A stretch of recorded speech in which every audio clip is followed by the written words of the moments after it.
Welcome back to the Deep Dive. This is where we dig into complex source material, pull out those actionable insights that you can actually use. And today, we're talking to a very specific group, the advanced language learner. That's right. The one who's really put in the work, thousands of hours maybe, navigated all that tricky advanced grammar, and, reached that C1 level. And if that's you, seriously, congratulations. That's a huge achievement. It really is. By almost any standard, you're fluent. You've got the sophisticated vocabulary, you can handle complex topics, abstract stuff, professional situations, academic texts. You've climbed the mountain, basically. Objectively, yes, you have. But, and this is the tricky part, the paradox we're really digging into today. If you are that C1 learner, chances are you feel, well, stuck. That feeling is really common. That amazing progress you saw earlier, when you were intermediate, it feels like it just slowed right down. To an almost imperceptible crawl sometimes. It's agonizing. Yeah, that final step, that push towards true effortless mastery, that elegance, it feels blocked somehow, like there's an invisible wall. The usual advice you get at this point, it's almost always linguistic, isn't it? Always. It's study more phrasal verbs, or master the subjunctive, or expand your vocabulary even more. People assume it must be a lingering grammar mistake, like maybe you're still mixing up prepositions or articles sometimes. Right. They think the problem is still about accumulating more knowledge. But what we found, looking through the research for this deep dive, is this really critical twist. It changes everything. It really does. The most common mistake, the one that really holds C1 learners back, the most damaging one, it's not linguistic. It's not grammar or vocab. No, it's fundamentally strategic. A strategic mistake. What do you mean by that? It's more like a mental trap you've fallen into. The core idea, the thesis we pulled out, is this. C1 learners, you start prioritizing avoiding errors above all else. Oh, okay. Instead of aiming for achieving expressive elegance, you've become brilliant at being correct. Defensive masters of the language. So skilled at using English safely. Exactly. So safe that you've kind of forgotten how to use it powerfully, or beautifully, or, crucially, authentically, like, as an extension of who you really are. Wow. So you master the rules so well, you actually build yourself a cage. That's a great way to put it. A self-imposed linguistic prison. You're using English correctly, yes, but you're terrified of using it personally. That safety-first approach, the thing that probably helped you get to C1, is now the very thing holding you there, like an anchor. Precisely. And that's our mission today. We are going to really dissect look at the 3 specific ways this avoidance shows up in your language. Okay. Then we'll meet 3 people, actual learners from around the world, who managed to break through this by taking strategic risks. Not by just studying more grammar rules. No, by changing their strategy. And then we'll give you a full playbook, a roadmap for shifting your own mindset, moving from that defensive place to really commanding the language offensively. Expressively. Okay, let's get into it. This whole safety-first syndrome, you said it's not just one thing. No, it's like an overarching mindset, an anxiety, really, that shows up in 3 main ways. 3 interconnected behaviors that keep you stuck on that C1 plateau. Right, so what's the first one? The first one is probably the easiest to spot, especially if you listen back to yourself. We're calling it the circumlocution crutch. Basically, lexical avoidance. Avoiding words. Oh, I think I know exactly what you mean. It's when you've seen a word, maybe something like lucrative or mitigate or ubiquitous, you understand it perfectly when you read it. Yep, it's sitting right there in your passive vocabulary, ready, waiting. But then the moment comes, you're in a meeting, you're talking, and you need that precise word, and poof, it's gone. You abandoned it. Instantly abandoned. Yeah. Because you feel just a tiny flicker of doubt, right? Yeah. Like, is mitigate used with against? Or just on its own? Is the connotation of lucrative slightly wrong here? What if I misuse it? And rather than take that tiny risk, use that one elegant, precise word. You retreat. You play it safe. And you end up doing this exhausting mental calculation. You wanted to say the project was lucrative. It's the perfect word. High profit, concise. But nope, the safety alarm blares, and you end up saying something like, well, it made a lot of money for us. Exactly. Safe. Vague, totally forgettable, but correct. And the cost of doing that constantly. Oh, the cost is huge, strategically speaking. When you always choose the long paraphrase, your language gets bloated, it lacks impact, it's inefficient. Think about professional emails, right? Right. Or reports. A master communicator might use accelerate or consolidate. Right, precise, powerful. But the safety-first speaker might say, make it go faster, or bring the different parts together. It sounds less competent, doesn't it? It undermines your credibility, even if the underlying meaning is correct. Absolutely. That lack of precision reads as a lack of confidence or expertise. And something else the sources really hit hard was that this circumlocution crutch, it doesn't just mess up your speaking, it actually hurts your listening too. That's such a critical point. Yeah. If you only ever practice producing the simple phrase like made a lot of money, your brain isn't actually wired to easily catch the more sophisticated term like lucrative when someone else uses it. So when a native speaker drops that elegant word, You hesitate. You might even have to mentally translate it back into your own safe version to fully grasp it. It creates a tiny processing delay. which slows down real-time understanding in fast conversations. Exactly. The C1 learner who avoids using streamline will likely stumble for a fraction of a second when they hear streamline. The C2 master who uses it, they've integrated it. No translation needed. So by always playing it safe with words, you're actively stopping those better words from becoming part of your active speaking and your active listening toolkit. You're building your own barrier. You really are. It's an unintentional side effect of prioritizing safety. Okay, so that's the first phase of stagnation. The second one moves from words to structure. Okay. We call this the grammatical ghetto, syntactic safety. It's about the sentences themselves. Right. This is where, for many C1 learners, the gap between what you can understand and what you actually produce is just massive. Totally. You can read academic papers full of complex stuff, inversion, participle clauses, mixed conditionals, noun phrases used as subjects. You understand it all. But then you have to speak spontaneously, or even just write an email quickly. And boom, all those complex structures, you ditch them. Every single one. Why? Because they feel risky. They are slightly riskier. They require more mental juggling, a higher cognitive load in the moment. There's a slightly higher chance of making a mistake, maybe misplacing a comma or using the wrong participle form. So you just default back.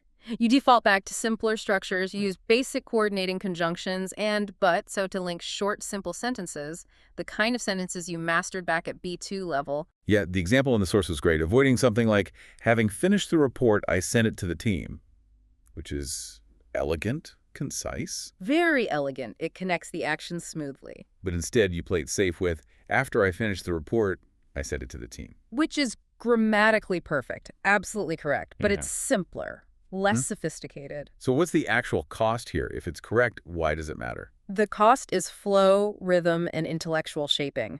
Advanced speakers use complex structures for a reason. It's not just showing off. It's about creating logical connections, showing emphasis, guiding the listener's understanding.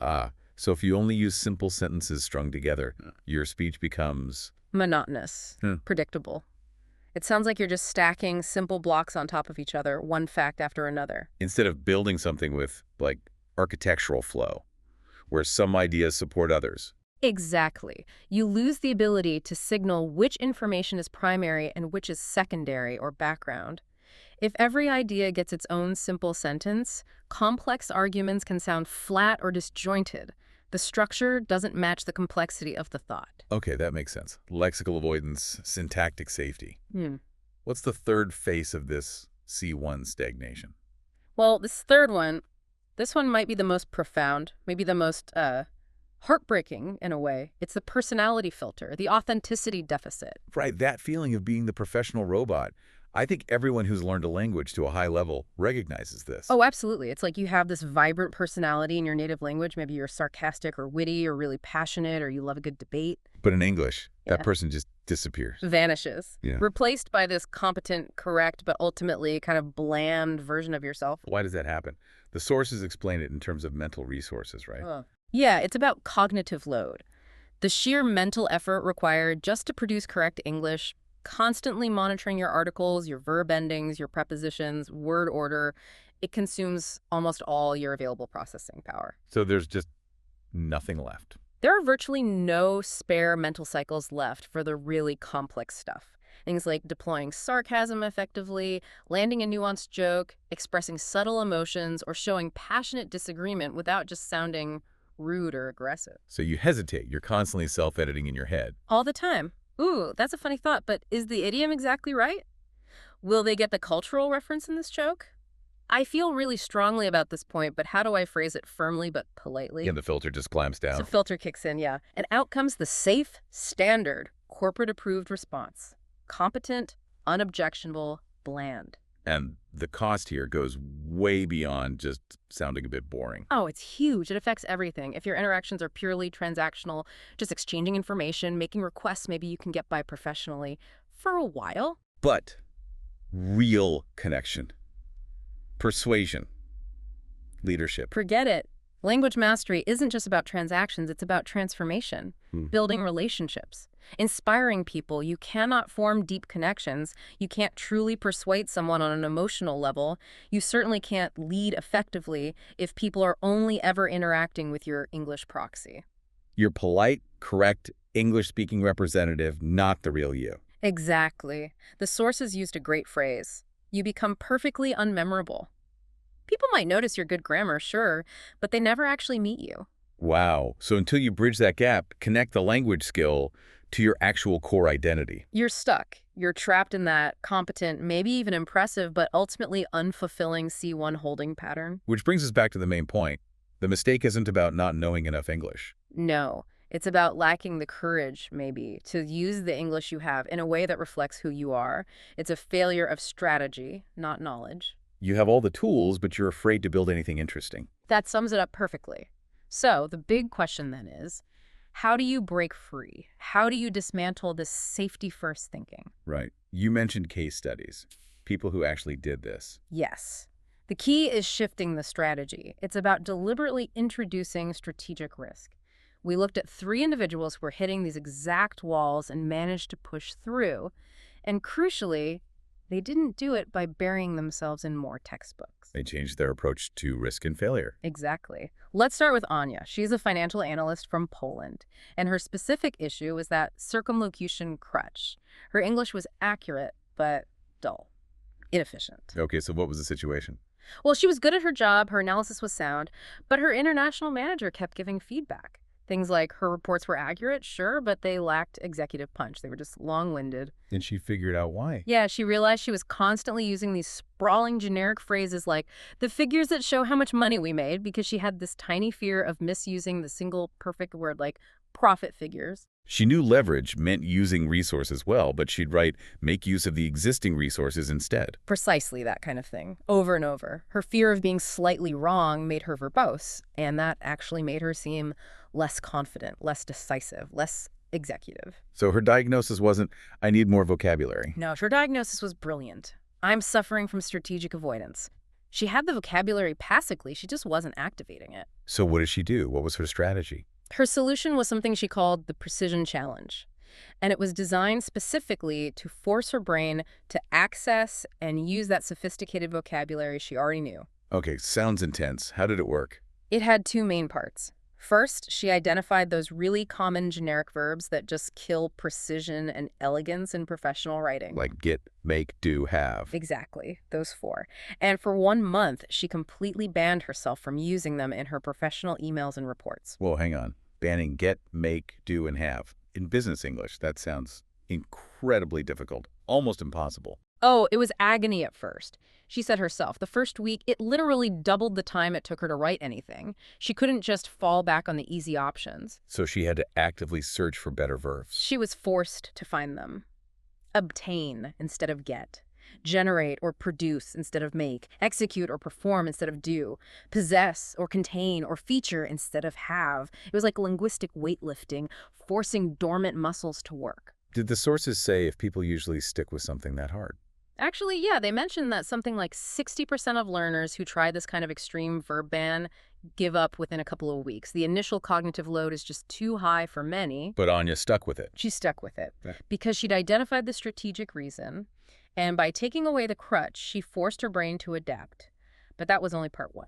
Okay, what was part 2? Part 2 was about actively using high-value words. She identified 10 specific power words really relevant to her finance job. Things like leverage, streamline, mitigate, capitalize, optimize. Words she knew passively but avoided using. Right. And her challenge was, she had to use each of those 10 words actively, in spoken conversation or emails at least twice every week. Okay, but how did she know if she was using them correctly? Wasn't that the original fear? This is the crucial bit. She set up a quick, low-stakes feedback loop. After she used one of her target words, say mitigate in an email, she'd quickly ping a friendly native speaker colleague. Hey, did mitigate sound right in that sentence about the project risks? Ah, clever. Instant feedback. Instant, safe feedback. It transformed the risk into an experiment. She knew immediately if it landed correctly or not.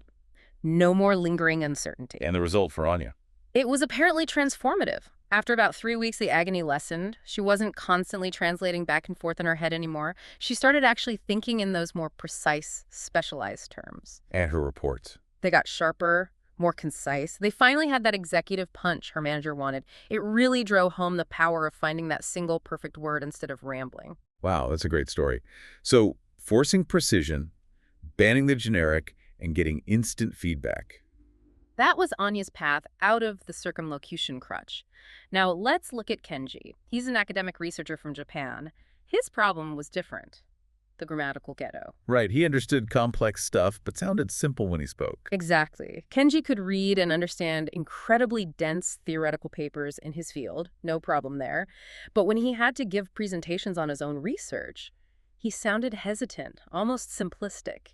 Even though the ideas were complex. That was the frustration. His brilliant, nuanced work was being communicated using these very basic sentence structures, mostly just simple sentences linked with and, but, so. Treating complex ideas like kids' building blocks, as the outline said. Yeah, that's a good way to think about it.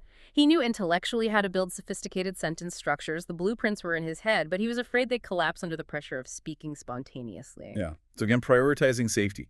Yeah. Structural safety this time. Right. He was prioritizing structural safety over fully expressing the complexity of his ideas. So what was his strategy? How did he bridge that gap between knowing the structures and actually using them? His approach was really smart. He created something called the sentence transformation drill. Okay, what did that involve? The beauty of this is that it doesn't require learning new grammar rules. It's about building fluency and muscle memory with the complex rules you already know passively. How did it work in practice? He'd take a core piece of information he needed to convey a simple, basic sentence representing the key fact. And then he would practice saying that same core idea out loud in 5 different, more complex grammatical ways, over and over. Like building muscle memory for sentences. Precisely. Until producing those more complex forms felt automatic, reducing the cognitive load needed in the moment. Okay, let's use that example from the source material, the basic idea. We did the experiment, we got surprising results. Simple, functional, but kind of boring. Very boring, especially for complex research. So Kenji would practice transforming that. Let's break down his 5 versions and why they're more sophisticated. Okay, transformation 1 was the participle class. Right. He practiced. Upon completing the experiment, we obtained surprising results. What's the advantage there? It's shorter. Right? It's concise, yes, but it's more than that. It shows a sophisticated control over sequence. Using upon completing smoothly links the completion of the action to the result without needing a clunky conjunction like after. It signals efficiency and a clear grasp of the timeline. Very professional. Okay. Transformation 2, the action-verb shift. Yeah, this one was. The experiment yielded surprising results.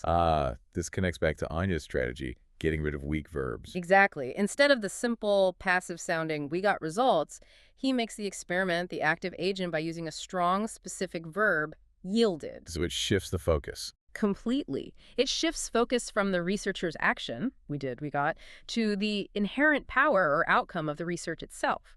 The experiment yielded.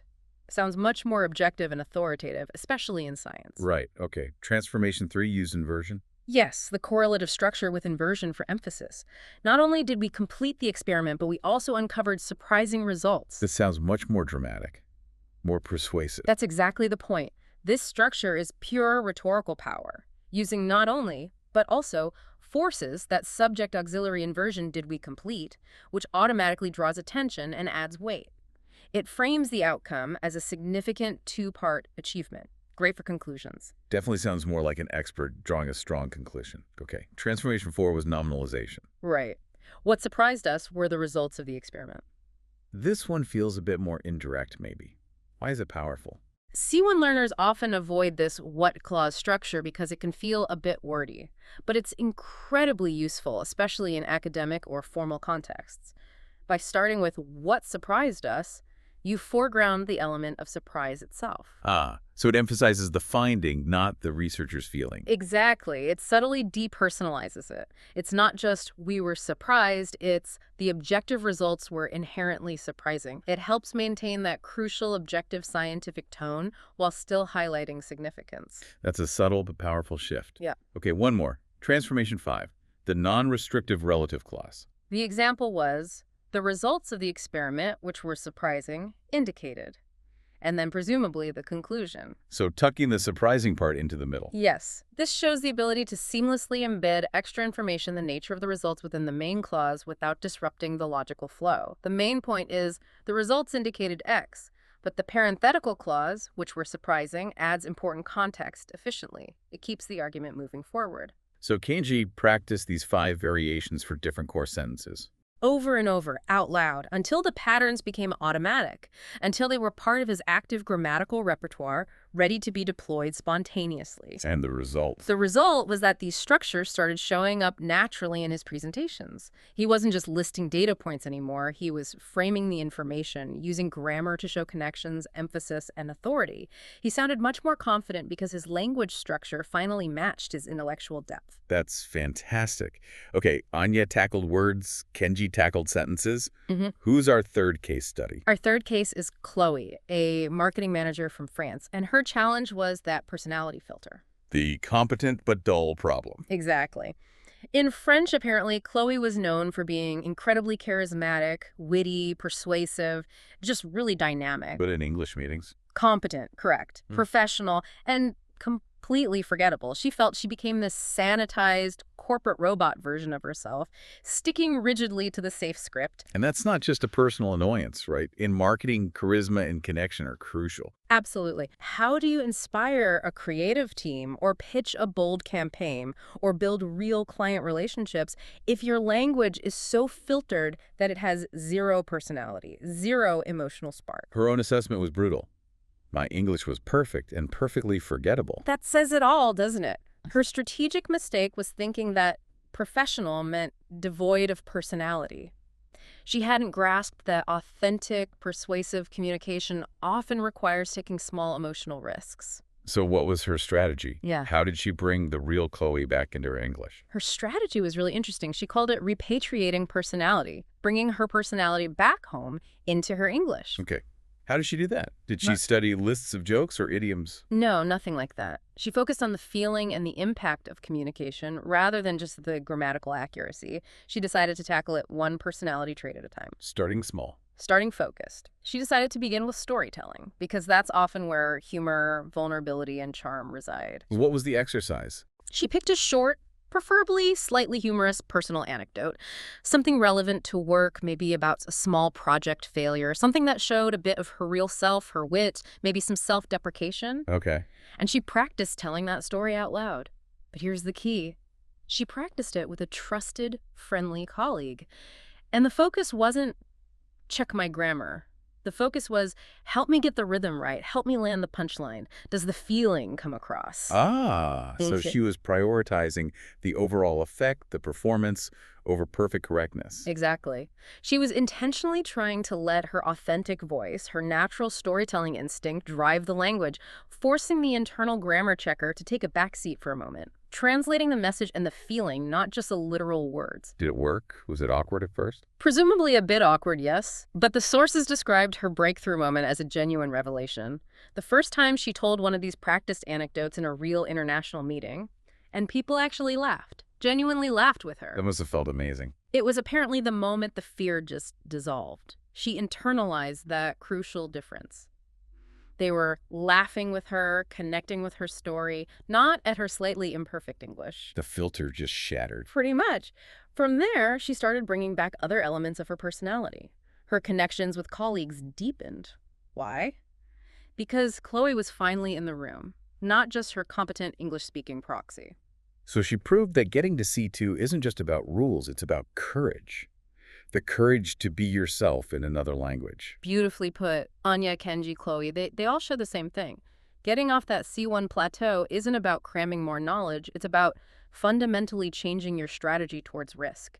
It's about having the courage to fail elegantly sometimes. Okay, so we've seen the problem. We've seen people who broke free. Now, how do we make that shift? What's the actual mental switch needed to leave C1 behind for good? This is the core of it. And it's tough because, like we said, it means letting go of habits that were actually successful in getting you to C1. The main objective has to change in your mind. From what to what? Fundamentally, you have to shift from the defensive goal of don't get it wrong Which feels so ingrained at C1. to the much more offensive, expressive goal of make it resonate, make an impact, connect. Okay, make it resonate. How do we start thinking like that? What's the first step? The first big mental shift is you need to embrace what we're calling strategic error. You have to completely redefine what a mistake means at this advanced stage. Redefine mistakes. How? Sure. They feel like failures. Exactly. For most C1 learners, making a mistake feels like proof you're not quite there yet, proof of deficiency. That perception has to flip. So mistakes aren't failures anymore. At this level, they shouldn't be seen as failures. They should be seen as data points, as necessary experiments. They are the unavoidable, essential cost of growth. Explain that more. How is using the wrong word an experiment? Think about it. The moment you try that complex structure or use that sophisticated word you're not 100% sure about, you're not failing. You're actively conducting research. You're testing the absolute boundary of your current active knowledge. And the response you get, whether it's a correction or confused look or smooth acceptance, that's the feedback. That's immediate, invaluable, real-world feedback on exactly where that boundary lies for you right now. You just learned something crucial. Okay, so the goal isn't to eliminate errors entirely. That sounds impossible anyway. Impossible and undesirable. A language life without errors means you're not pushing yourself, which means stagnation. The real goal is for your errors to become increasingly sophisticated. What do you mean sophisticated errors? You want to stop making, say, basic B1 level mistakes like forgetting us on third-person verbs. You want to start making C2 level errors, maybe using an advanced adjective with a slightly off connotation in a very specific context, or misjudging the register of a particular idiom. Those are high-level errors. They show you're operating at the boundaries. Okay, I get the concept.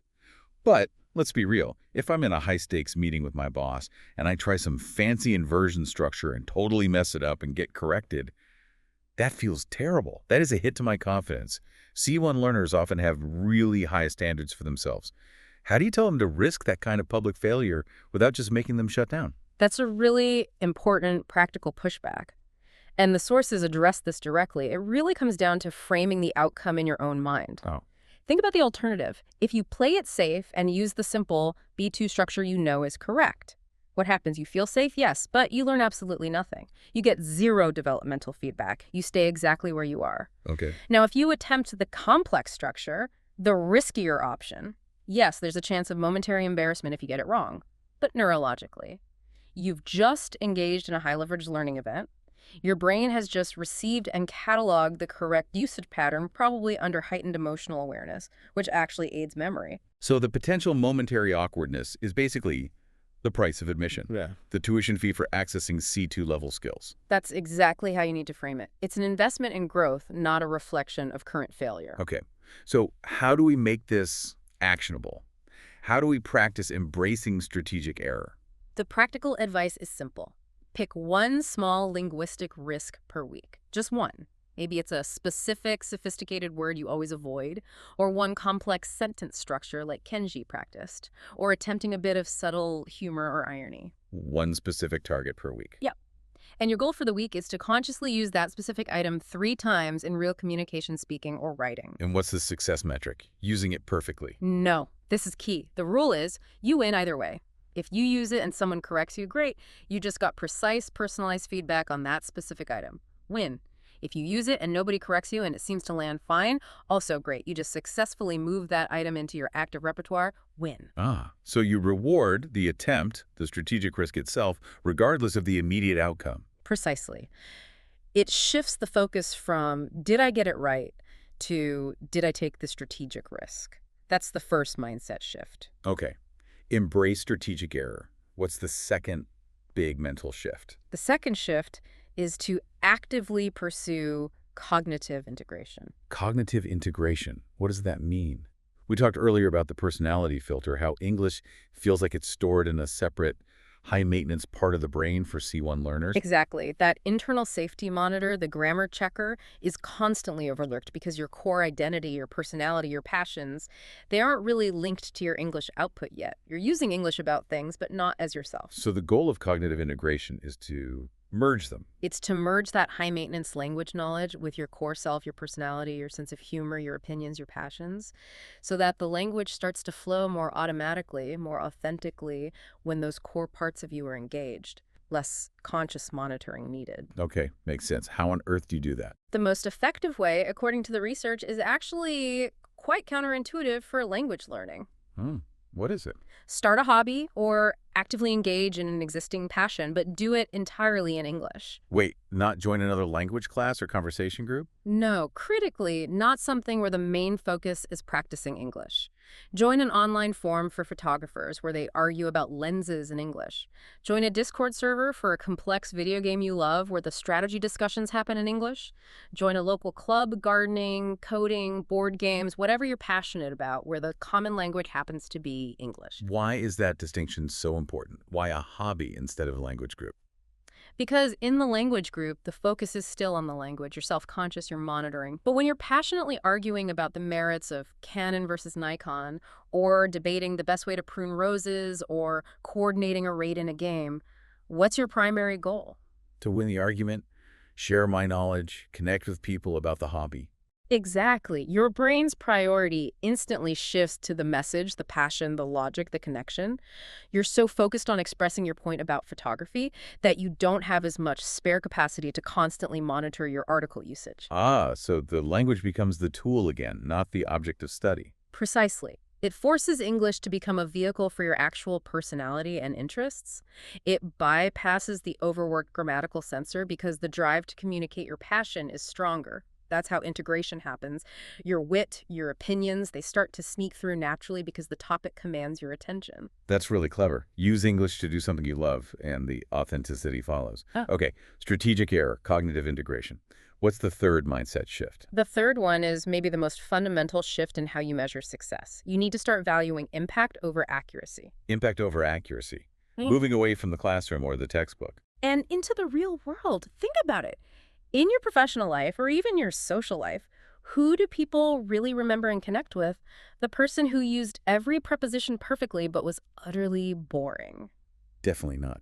You remember the person whose idea was exciting or whose story was compelling or whose joke made you laugh, even if their grammar wasn't 100% perfect. Exactly.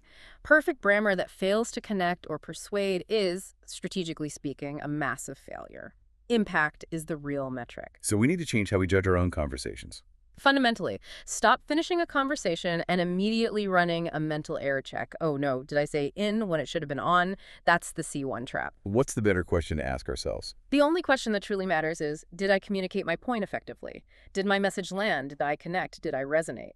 Shifting from that internal microscopic focus on self-correction to an external macroscopic focus on audience impact, that's the hallmark of moving towards C2 mastery. How can we practice judging ourselves by impact instead of accuracy? The sources suggested a really simple but powerful exercise. Record yourself. Ugh, nobody likes hearing their own voice. I know, but stick with me. Record yourself speaking for just 1 minute, maybe on your phone. But here's the key. Talk about something you are genuinely, incredibly passionate about.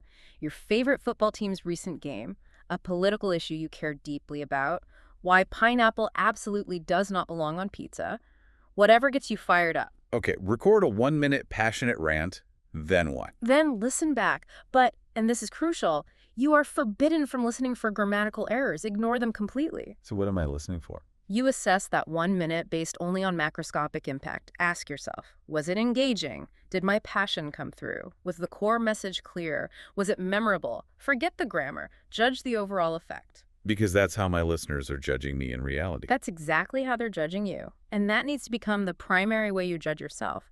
Value the impact, and the accuracy will improve as a natural consequence of aiming for effective communication. Okay, those 3 mindset shifts: embrace strategic error, pursue cognitive integration, value impact over accuracy. That's the big picture change. So part 4 is about putting this into action daily. Exactly. If the mindset shift is the overall strategy, this next part is the practical, tactical playbook. 4 simple, concrete rules you can start using immediately to integrate this risk-taking, offensive approach into your daily English use. These are the habits to make sure you don't slip back into that safety-first mode. Got it. Was rule number 1. Rule number 1, the one new thing. A new thing. Yeah, the idea here is to make risk-taking feel manageable and sustainable, not like this huge, terrifying overhaul of how you speak or write. So the rule is, in every significant conversation you have, or every piece of writing you do, it could be an email, a meeting, even a longer text message. Challenge yourself to use just one single item that's currently just outside your active comfort zone. Just one thing per interaction. It's just one. Maybe it's that sophisticated adjective you looked up yesterday. Maybe it's trying out one of those complex sentence structures Kenji practiced. Maybe it's using an idiom you've only ever seen written down. So it keeps the risk small and contained each time. Exactly. It lowers the stakes. It makes risk-taking a small daily habit rather than a giant leap. It's manageable, achievable, and consistently pushes your boundaries just a tiny bit each day. I like that. Okay, rule 2. Rule 2, curate a voice model. This is about moving beyond just learning words and rules and starting to absorb style and flow. A voice model.